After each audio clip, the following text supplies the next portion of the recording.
Good morning, people. I think this morning I've got enough courage to kind of go for it. We're going to work through, as I see, this thorny issue of how to integrate concepts, both of which that are tremendously important to our age, the secular and the sacred. This has been a ongoing conundrum for me for most of my adult life. And I have, at this point, come to being in the possession of answers to this question of how to do this that are satisfying to me. And I hope to share them with you. Some of this conversation is going to be uncomfortable because I'm forced to use language that has been firmly co-opted by a worldview or multiple worldviews which I share nothing whatsoever in common with. But I think what I can do is define some of these terms very carefully as we go through, which does two things. It will clear up the inconsistencies and difficulties and prejudices we may have about some of this material.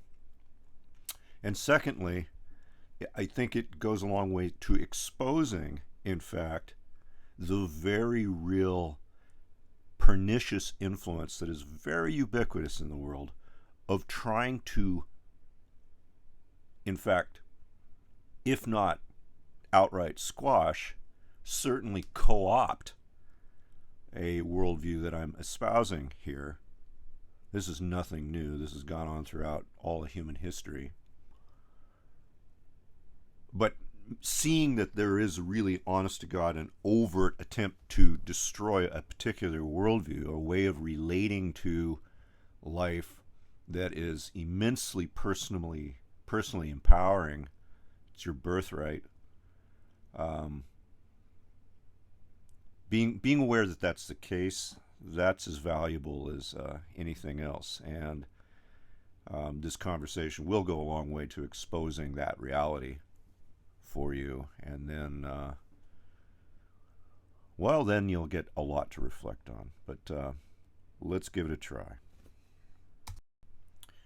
Okay, buckle up. First thing to think about, and I'm just going to let this linger in the conversation. Write it down on a piece of paper so you don't lose track. As we go through this, be very careful to be aware of unsupported assumptions. Those things that you believe,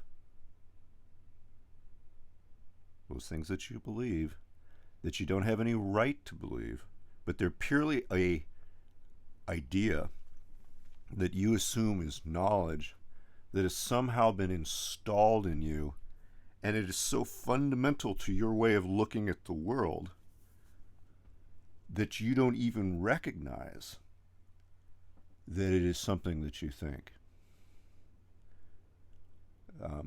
These unsupported assumptions plague this conversation. I'm going to try to root them out where you find them, but let's really, really see if we can get a nose for these things, because these are the major, major obstacles we're going to face in this conversation. Okay, so if we were going to put together an inquiry into trying to understand a reasonable, supportable, honest view of what the sacred might mean to an informed, educated, modern mind, there's not too many places that would be better to start, at least in my opinion, than an investigation of the practice of augury. Okay? And augury, strictly speaking, is a technique, and there are many, many, many schools of this, where an individual attempts to gain some knowledge about the current moment, or less credibly, the future, by observing auspicious things. Meaning that if you just take a glance at what's going around about you in the moment and you look at the conspicuous things, the auspicious things, there's an assumption there that if you draw conclusions about these things, then you may gain information about the present, or perhaps what the future may bring, that is valuable to you. Okay, so like that's not an immense stretch. In fact, the scientific process is basically a refined version of augury, right? One that's very methodical, but there are others that have different focuses. One of which I've discussed here on this particular channel a great deal, which is a text that I hold dear, and that, of course, is the I-Ching, a book that most people find impossibly opaque. But I hope this morning I can show you that the reason the book is opaque to you is because of unsupported assumptions, that when you face the material, there are biases that you hold due to your cultural upbringing that actually make the book impossible for you to read. And I think I can break that apart quite easily, actually. Not only that, there is an entire cast of characters out there who, not able to read the book themselves, have set themselves up as professional interpreters of the text, who misuse the text completely, but they provide a thought product that is acceptable to people who have these false, unsupported assumptions. That has a tendency to be the case through many, many, many things. There are many paths, techniques, practices, religions, quote unquote, down the line that may have essential value in them.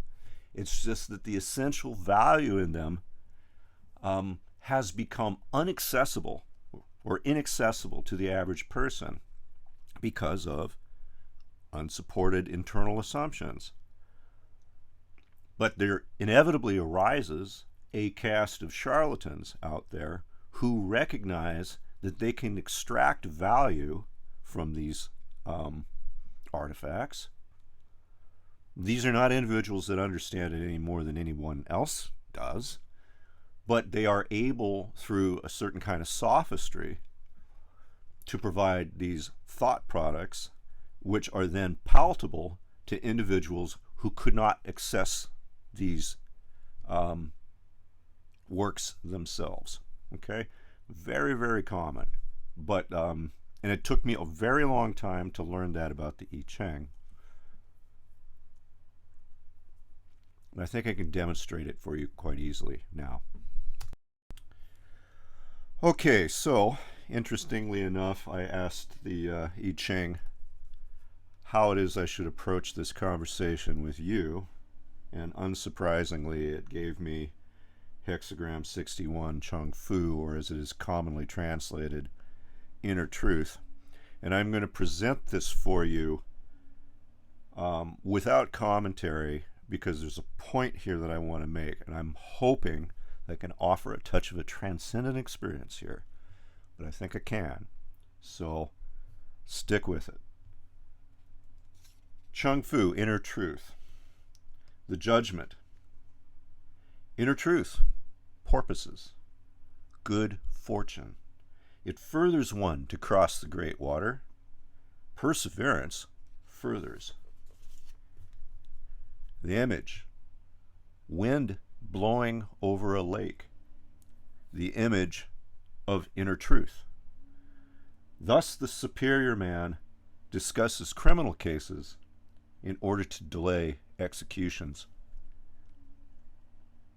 And I got my probably favorite phrase in the entire I-Ching, which is the 9 in the second place. A crane calls in the shade. Its young answers it. I have a good goblet. a good goblet of good wine, and I will share it with you.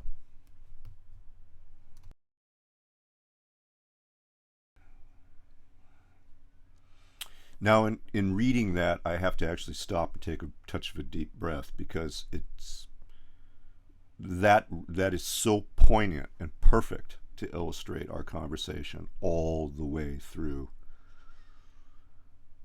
It can be a little overwhelming if you take it on. But I do know too, because I've been on the other side of the fence, where that just seemed impossibly opaque, and you're like, what the hell does that mean? Okay, but buckle up, listen to me, okay? I have a goblet of good wine. I'm about to share it with you. The reason people cannot approach material such as the I-Ching, which is probably the best book in the world that still remains, mostly due to its antiquity and relatively uncorrupted nature, where augury can be taught so effectively. I mean, the purpose of the I-Ching is a training tool, really. Not so much a book of divination. That's always been kind of a perverse usage of the material, but a training tool. And the problem that people have with it, and the reason that they cannot read it, is because of unsupported assumptions. Unsupported assumptions that stem from having a posture towards life that is one of hostility and alienation, such that if I say to you something like porpoises, one's immediate response is not thinking about what it's like to be in the presence of porpoises, but rather trying to intellectualize some metaphor for the experience. If you try to intellectualize a metaphor for what was just read for you, you're not going to get a thing out of that, because that's not what it's intended to communicate. What it's attempting to do is to take you to a place where you are having the experience of being in the company of porpoises. That is the language that it is using to speak with you. Porpoises are important to me. I can promise you that if you are standing on the front of my boat and we are moving along nicely in light air, and we have porpoises playing at the bow, none of you are so obtuse that you aren't going to get a message out of that. When the I-Ching uses the language porpoises, that's what it's trying to convey to you. The very real, visceral, sacred experience of standing there in the company of porpoises. You don't read anything into it. It's giving you an image to put you in the position so you can understand the fundamental circumstances of the moment, and then understand what a correct posture to that might be. Okay, grok that a little bit. Let's take on the more obscure phrase there. Thus the superior man discusses criminal cases in order to delay executions. I mean, that sounds pretty dang obtuse, doesn't it? Okay, let me put that in the context of an experience that you may have actually had. Let's say that you are working on a job site, okay? And maybe you've got a boss that's a jerk, okay? And maybe you've got a new guy on the payroll who is trying his best, but he's kind of a screw up and he's not particularly well skilled, okay? And let's say that boss is out eating lunch or something, and the kid on the new job site, which you like, does something stupid. Let's say he cuts a board wrong or something, and you know that the boss is a hothead, And he's going to come back and he's going to jump all over this kid's case and probably fire him. And you don't think that that's fair. Okay? So when the boss shows up, you deliberately, with the intent to diffuse the circumstances and act in goodwill, in order to protect this young guy who's just getting started there, deliberately kind of run interference a bit. And you distract the boss, and you deliberately kind of like blow some smoke around, because you know that if you can just give it a little time, the situation may diffuse a little bit. Because what you're trying to do there is, by inserting yourself as this helpful, robust, cheerful individual into a very difficult set of circumstances, you're hoping that you can introduce a certain amount of justice into a set of circumstances that are going to be uncomfortable. Okay?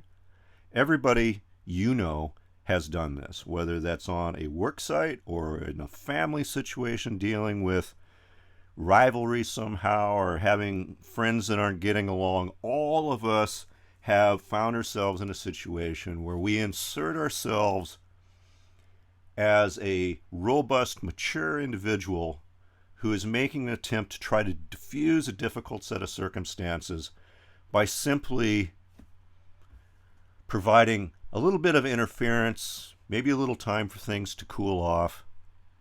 Again, there's no metaphor here. This is describing a thing, a set of circumstances that commonly happens in real, honest-to-God human life. That's what we're supposed to take away. That's what we're supposed to reflect on. Again, if we were trying to intellectualize some kind of metaphor out of that statement,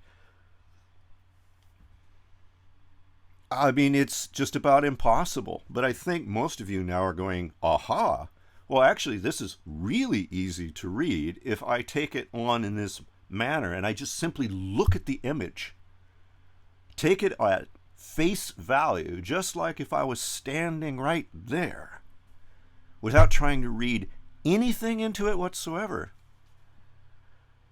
Completely honestly, well, suddenly all this imagery has real, profound, meaningful, applicable value. Okay, let's hit it again.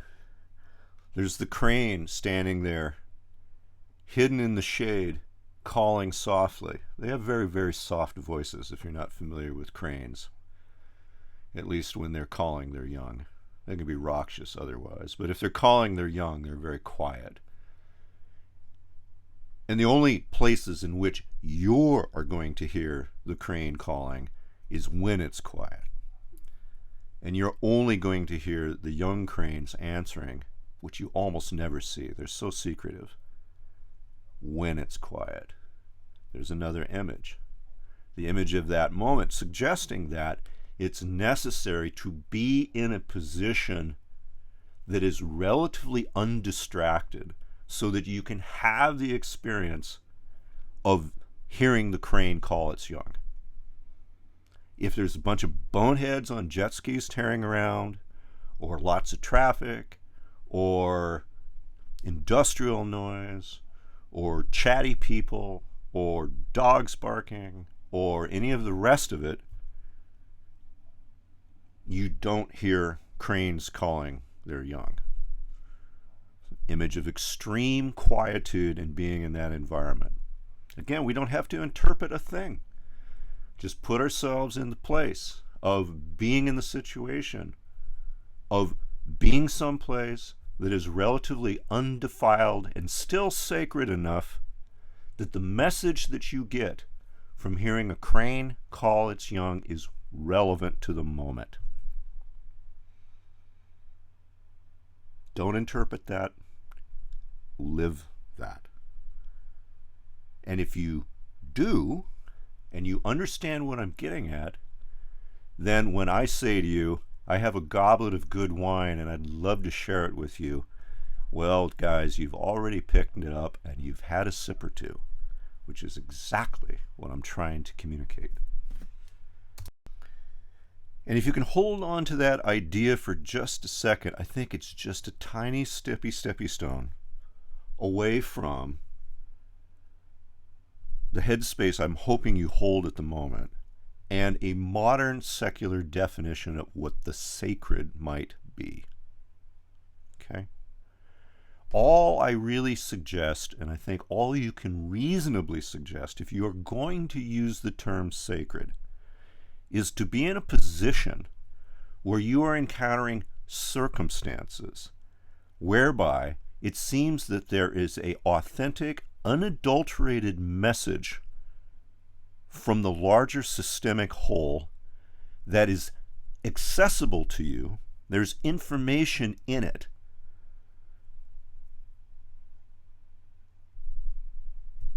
Information that's useful. Is that such a big stretch? Really? Now, imagine again, if, for example, you're standing on the front of my boat and the porpoises show up. I'm content, really, with a explanation or a definition of the sacred which is just as good as that. Like, I've not encountered anyone who has not had the experiences of having porpoises bow ride a beautiful sailboat who has not found it moving. That's pretty easily considered sacred.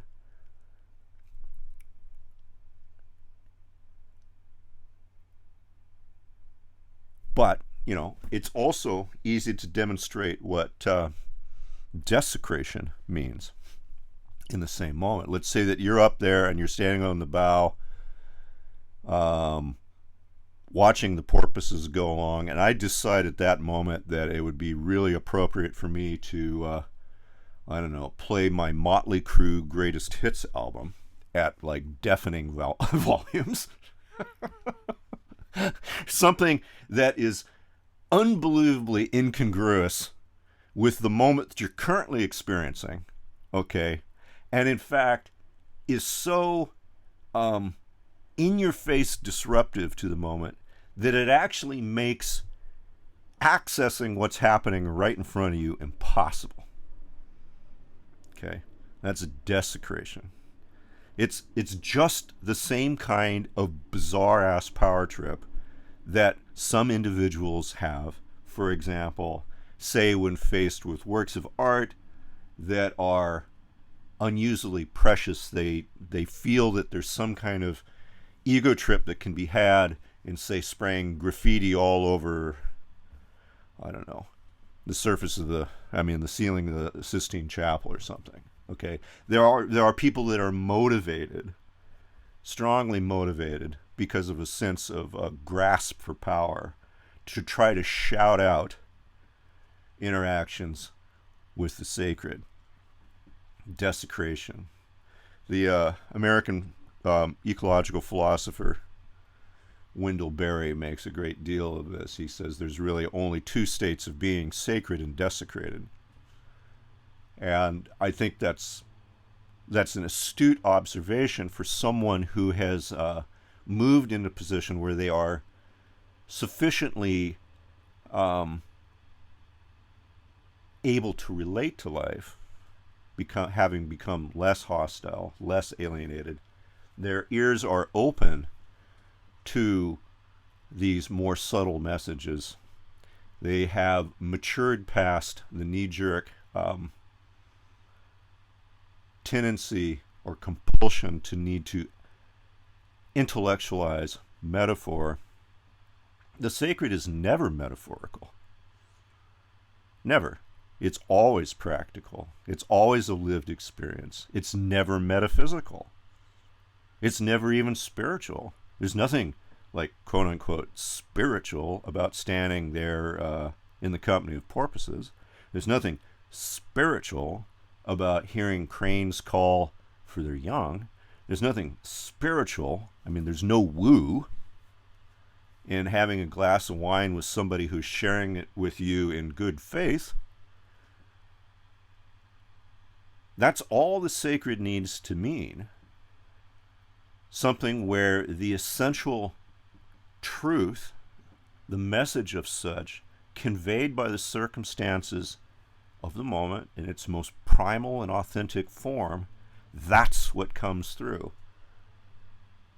That is something that is very easily fused with a secular worldview. It needs no guy in the sky. It needs no metaphysics. But if one opens one's eyes and heart to those experiences, you find that they are astonishingly common, assuming that you are not burdened with unsupported assumptions that train you to disregard them entirely. And this, of course, is the crisis of the moment, or we're leading to it. Like, we now live in a culture where the primary business strategy that fuels the technocratic control state is desecration. And it's surprising, in fact, because for anyone who's versed in the fundamental spark that gave rise to Western civilization, I mean, it's based on an astonishingly, fundamentally eager and robust relationship with the sacred. Like, math, science, technology, logic, and everything else was a tool to approach the sacred better. Gosh, has that been co-opted? I mean, there's lots of reasons you could speculate why.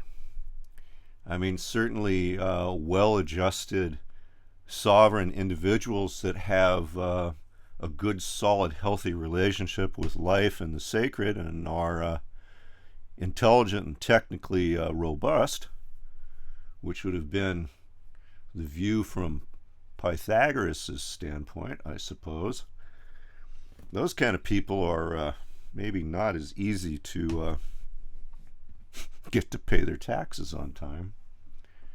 They're probably not exactly the kinds of people that will show up every Sunday morning for church. I mean, you can certainly see incentives why that particular way of looking at the world might not be attractive to some. But we've gotten to the point now where the average individual is so dispossessed of a ability to relate to anything that could be meaningfully be considered sacred. They've never experienced it. They've only known varying degrees of desecration. They don't know of any way to actually approach relating other than being louder, cruder, stupider. That's what passes for attractiveness. I mean, look at what people do. People who are desperately alienated and lonely, what is it they do? Do they go out and try to seek experiences where they hear the cranes calling to their young? No. No, they buy loud-ass, obnoxious Mustangs and they put Flowmasters on them and they tear around, because being even a bigger asshole certainly makes you attractive to other people, I guess. If you can't beat them, join them. If we live in a world of desecration, let's just go ahead and be the biggest desecrator of all. Make a whole hierarchy of being the biggest sponge, the least authentic. Yeah, forget it. If we do not turn this around, it will kill us all. Like, this is the race to the bottom. The inability to relate to other in a manner that respects the sacred, the complete illiteracy, even among those who claim to be, professors of the sacred, let's say, you find very few people that actually have any kind of meaningful practice that would reflect having an authentic connection with the sacred. Inner truth. It's very, very, very appropriate. Like, if we take that entire hexagram as a whole, it really just comes down to an attempt of good faith to send a quiet message out there in a constructive environment whereby you hope that others might hear it and quietly answering. And those of us who are responsive to that kind of relating perhaps can share some time together constructively of good cheer. I think that's about as far as I want to take it today. I want to hear your feedback, if any of that has made any sense. It'll take a little while for us to work through, but I hope that goes some way to sharing how I've come to look at it, and I have found it to be of immense value, that perspective. Cheers, people.